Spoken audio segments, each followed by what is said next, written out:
Good evening, I'm David Kramer with Alaska Weather. As always, please visit our website, weather.gov/Alaska. You can get any updates to our forecast or check out any watches, warnings, or advisories that we might have out for your area. You can also call our weather info line at 1-800-472-0391. Get any updates to the forecast through that means as well. And you can email me at the address at the bottom of the screen, david.kramer@noaa.gov. Thanks again for bearing with us through this difficult time as we try to give you the show from our living rooms to your living rooms. And then we'll move on now to look at some of our warnings throughout the state. Primarily located in the northern part of the state and along the west coast. Most all of these are for snow and blowing snow. We have some winter weather advisories in some of the more eastern parts of the interior and down into the Yukon Delta area. We also have some winter storm warnings, also for snow and blowing snow for areas around the Seward Peninsula, Kotzebue Sound, and southern portions of the Brooks Range. And in the northeastern part of the Brooks Range, also winter weather advisory for snow and blowing snow. Now, primarily, most of these will be for snow, with a chance for some areas to get some blowing snow as well. And there will also be a time of mixed precipitation in the middle, as this is going to involve two different waves of precipitation. One that's already started for the far west coast that's going to push in through tonight and into Saturday morning. And then as we'll have a little break where we'll see a mix of snow and rain for many of these locations. And then they will move in again until Saturday night into Sunday, where we'll see a second round of snow with the potential for some more blowing snow. So two rounds of precipitation going through much of the weekend, and with the locations in the southern portions of the Brooks Range actually seeing conditions lasting into early portions of Monday as well. So again, these are primarily for snow with the chance for some blowing snow. And in addition, around the eastern parts of Norton Sound and the northern locations of Norton Sound, we're also looking at coastal flood advisories that will be in effect Saturday afternoon until Sunday morning. At this time, we're not expecting any ice shows, but there will be some water making it into low-lying coastal areas. Taking a look now at our satellite imagery, we'll start out west where we have a low pressure system tracking across the Aleutians into the far western portions of the Bering Sea.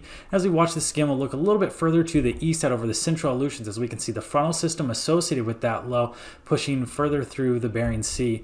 And one more time, we can watch the cloud cover starting to make its way over the southwestern portions of the state, starting to bring some of that precipitation to the area. And you can see that long fetch of moisture and warm air coming up from the south across the central Aleutians through much of the central Bering and out by the west coast of the state. Taking a look one more time, we'll look out over the Gulf of Alaska where we have another low pressure system pushing towards the Panhandle area, bringing some cloud cover and precipitation to the Panhandle.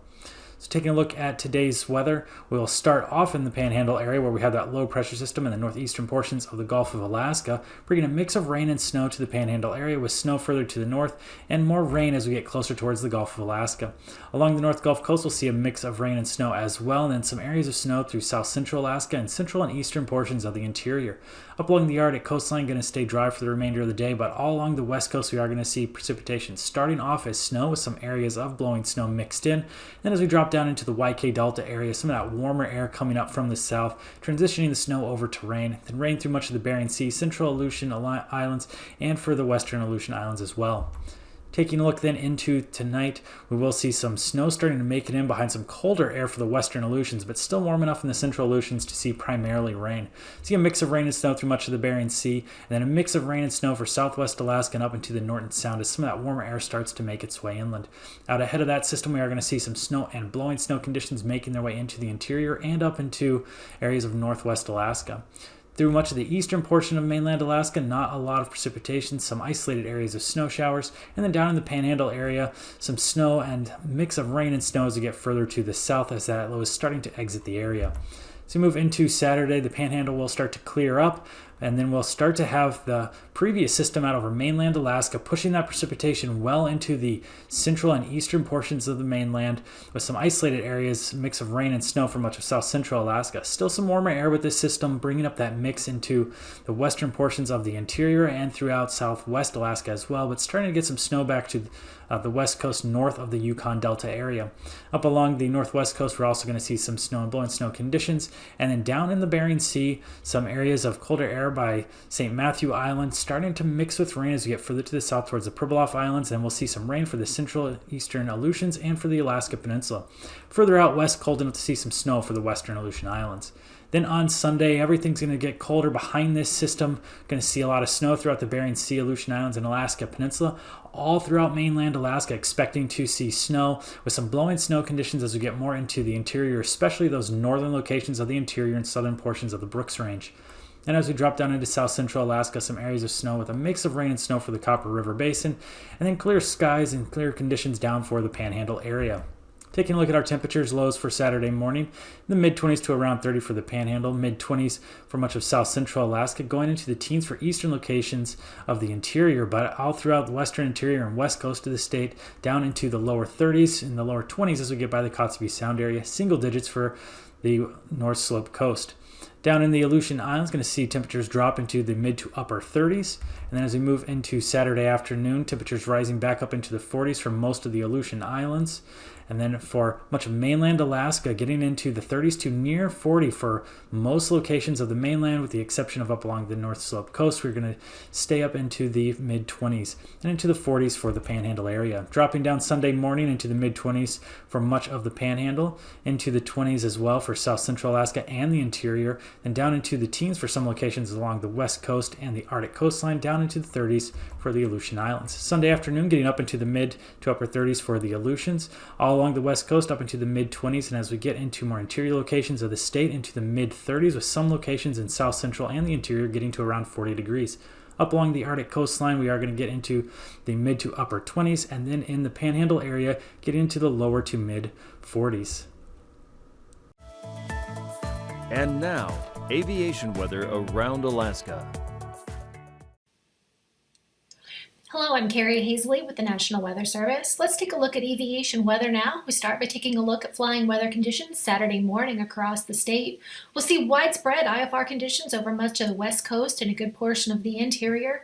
Patchy IFR conditions over the Yukon Delta, down over the Copper River Valley, and we'll also look for some IFR conditions to find their way into the Cook Inlet and the south central Alaska area.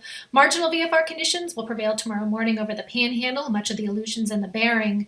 We will see some improvement across parts of the state as we go into the afternoon hours, down over the Panhandle, improving up to VFR conditions by tomorrow afternoon, although still widespread IFR conditions out in the western part of the state, particularly down over the YK Delta and along the Seward Peninsula, up around Kotzebue as well. We'll see IFR conditions, and then marginal VFR conditions over much mainland Alaska, as well as out over the Aleutians and the Bering. Into Sunday morning, we see a weather system that continues to track its way eastward. We'll see some improvement in the IFR conditions, coming back up to VFR as we get into south central Alaska, and then staying VFR down over the Panhandle there. And then marginal VFR conditions will prevail over a good portion of the interior and the Bering. Even more improvement by Sunday afternoon, with IFR conditions sticking around mostly up on the northwestern part of mainland Alaska, some also out over the Bering, but generally marginal in all of those other places across mainland that have had IFR conditions over the last couple of days. As far as passes go, we'll look for marginal VFR conditions in Anaktuvuk Pass tomorrow, and then we'll see marginal VFR to IFR conditions in Adigan Pass. As far as the passes along the Alaska Range, IFR to marginal VFR conditions. At Lake Clark Pass, staying IFR at Merrill, and also staying IFR at Rainy Pass tomorrow. Windy Pass will stay IFR, and then as we get further along the Alaska Range, marginal VFR decreasing down to IFR at Isabel Pass, and then we'll also see the same at Mentasta, marginal VFR down to IFR conditions. Coming around to Tanita Pass, same story, marginal VFR to IFR conditions. And then down to Portage Pass, they're actually going to go the other direction. They'll start the day at IFR conditions, and they will improve as we go through the day to marginal VFR conditions as the weather system moves on out. Down over southeast Alaska, Chilkoot and White Pass, they'll be VFR during the day tomorrow.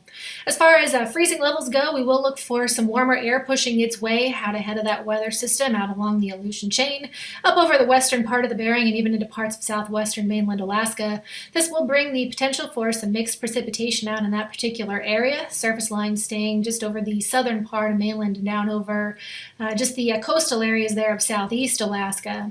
As far as icing goes, marginal VFR conditions, moderate icing conditions below 18,000 feet out over southwestern mainland Alaska, and then a large area across much of the airspace tomorrow for at least some light icing. Heights on that are going to vary out over the far western part of the area.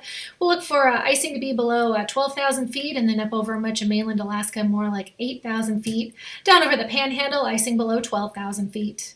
As far as turbulence goes, we'll look for some occasional moderate turbulence along most of the Aleutian chain, and then a larger area for some isolated moderate turbulence stretching up over the Bristol Bay area and into the YK Delta as well as parts of the interior. Also a patchy area for some at least isolated moderate turbulence up over the far western part of the Brooks Range. All heights on that 4,000 feet and below. Now let's take a look at the jet stream. We do have a fairly strong jet draped over much of the state, and we'll continue to see that into tomorrow. Winds peaking out around St. Paul Island at about 140 miles per hour. Into the interior part of Alaska, we'll see the jet stream also pretty strong, 110 knots there around Galena. And then moving further eastward, we see the jet pick up strength again as it gets down over the Panhandle. Tomorrow we'll see winds up at around flight level for the upper level aircraft at about 150 miles per hour, with some weaker winds over the rest of the Arctic there, where we have a weaker jet, 90 miles per hour up there. Moving down the levels here, we've got 9,000 foot winds. Pretty strong area of wind there just offshore from southwest Alaska. We'll see winds at 9,000 feet. Peak out at about 90 miles an hour there in the Bristol Bay area. As you get further to the interior there, we see winds at flight level there at 9,000 feet.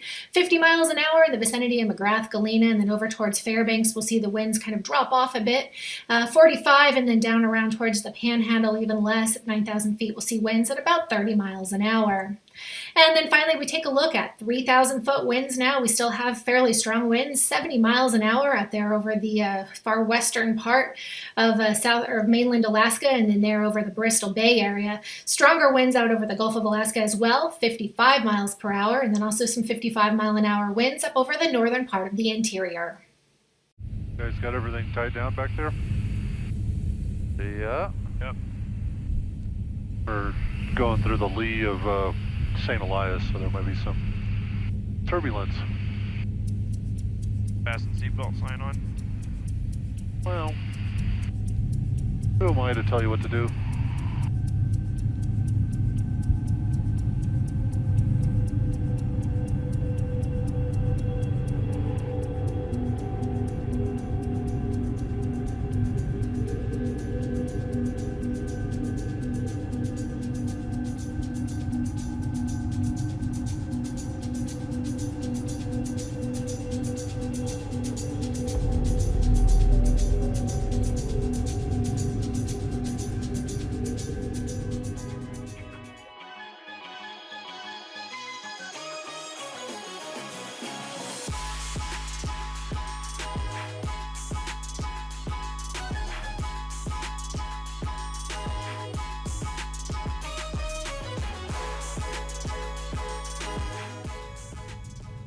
There are tens of thousands of glaciers in Alaska. Some stunning cliffhangers, others wide glaciers that come down to meet the ocean tides. Some, like this one we flew over in August, are easily visible from low Earth orbit and are mesmerizing from 1,000 feet above, and have trees growing on top of their soil-laden boundaries. Those glaciers, although they represent only a fraction of the world's ice, are contributing much more than their share to sea level rise. Chris Larson and his colleagues have repeatedly measured 220 of them in a small single-engine otter, measuring their height with lasers and their depth with radar, and watching them change from season to season and year to year. But Alaskan glaciers are all so different. We're only just figuring out how they all behave. Data from flights like these, part of NASA's Operation Icebridge, can help fill the gaps. Chris and radar specialist Martine Trufer are both from the University of Alaska Fairbanks and both seasoned Alaskan pilots.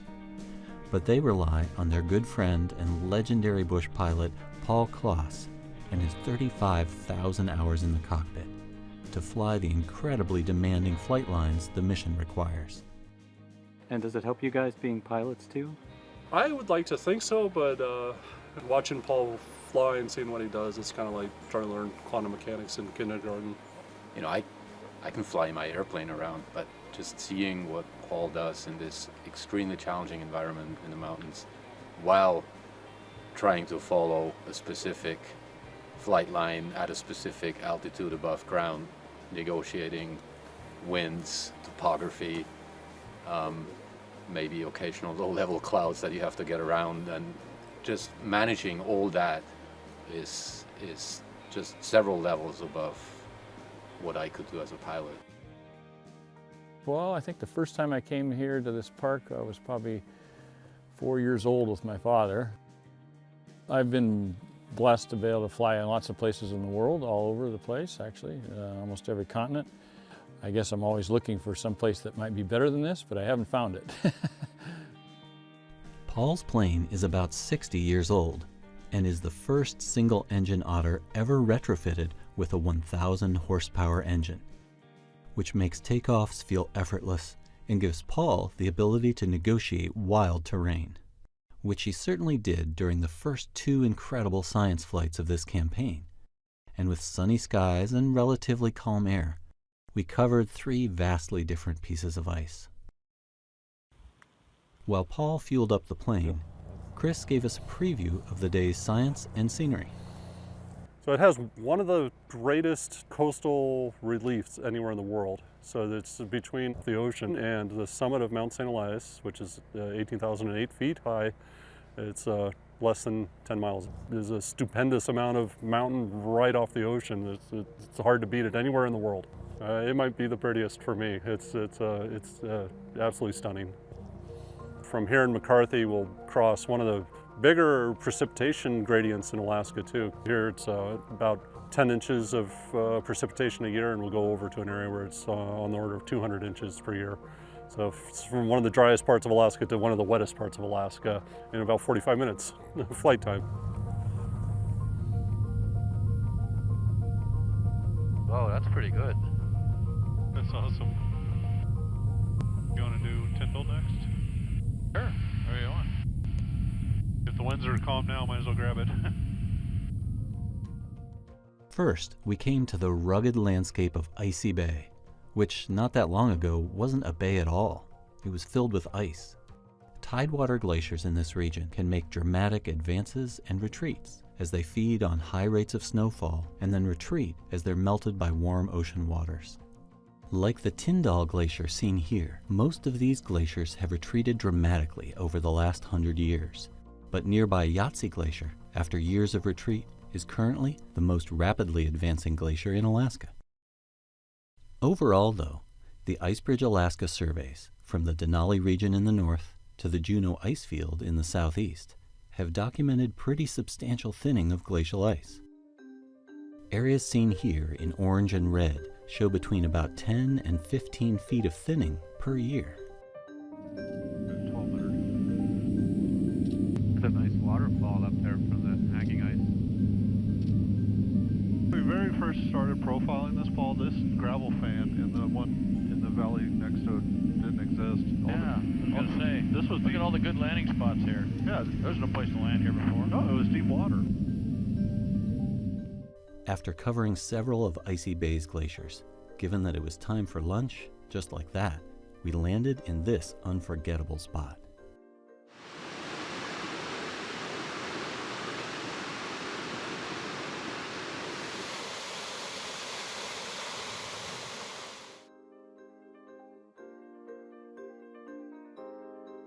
Flying eastward, leaving Icy Bay behind, we came to the mighty Malaspina, one of the Earth's great examples of a Piedmont glacier that spills out like pancake batter onto a broad plain as it approaches the sea.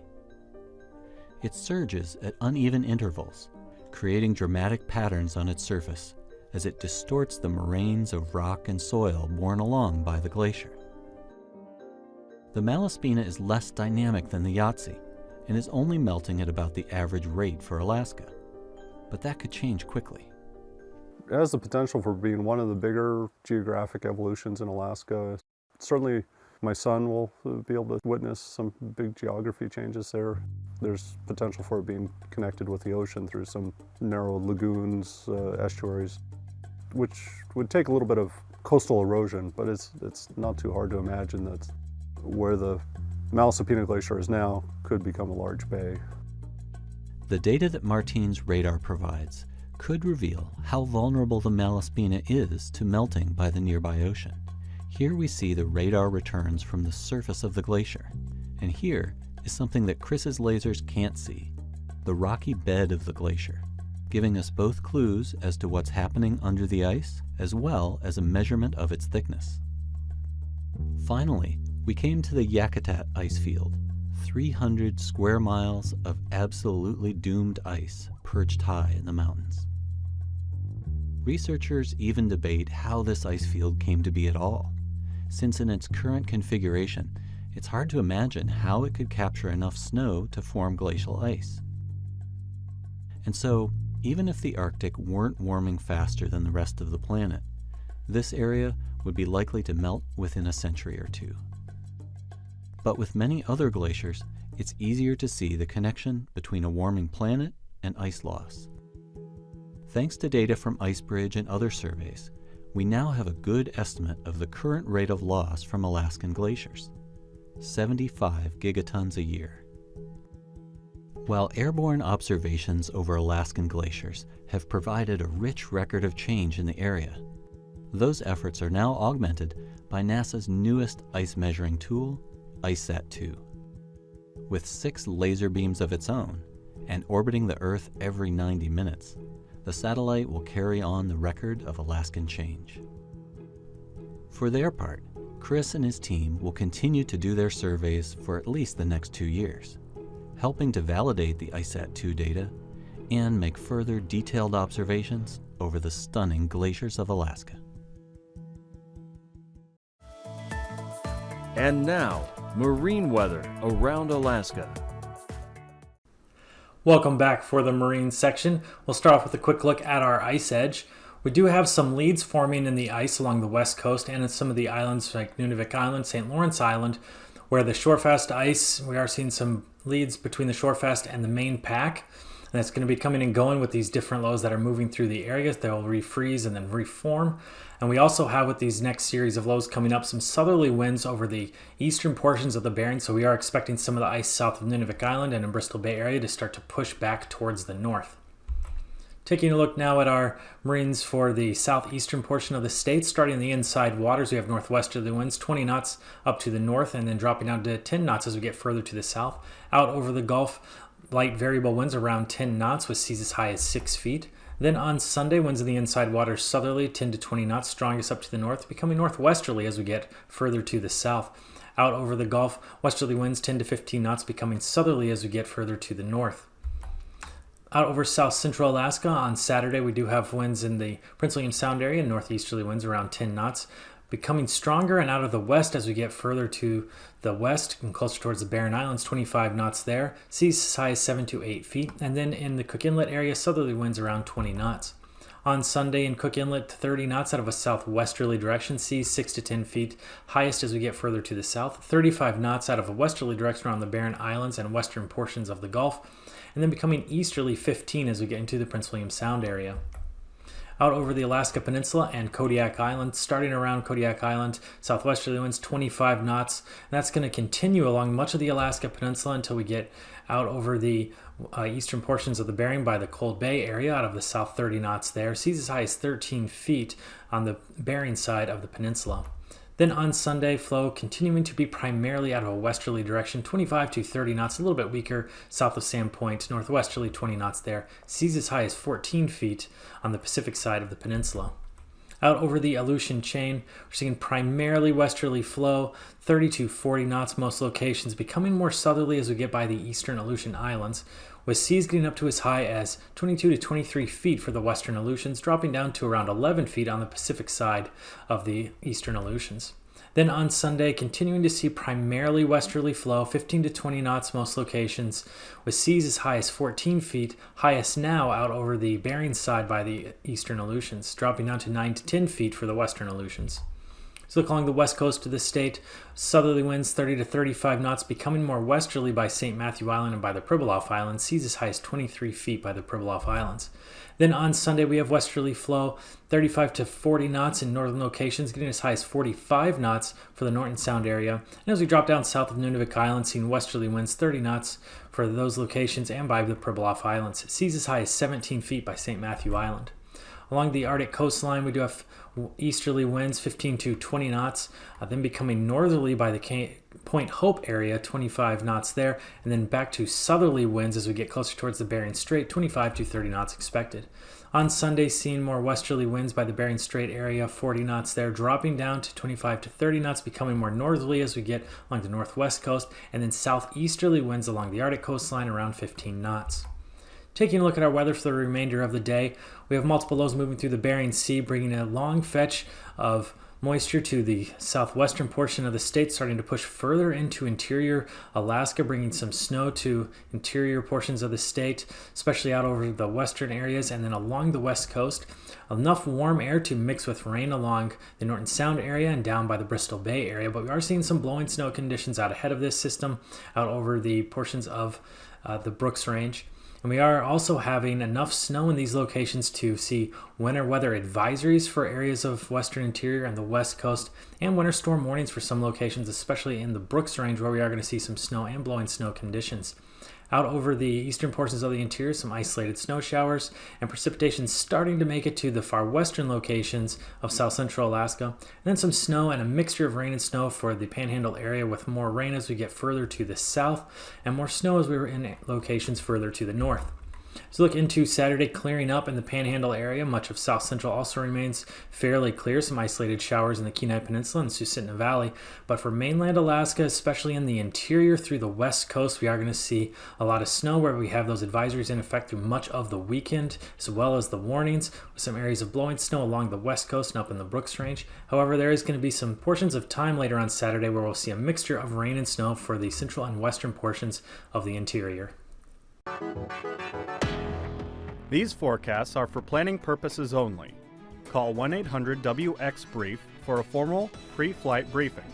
Always file a flight plan before you go flying. The U.S. Coast Guard Auxiliary urges you to leave a float plan with a friend or the harbor master before you go boating.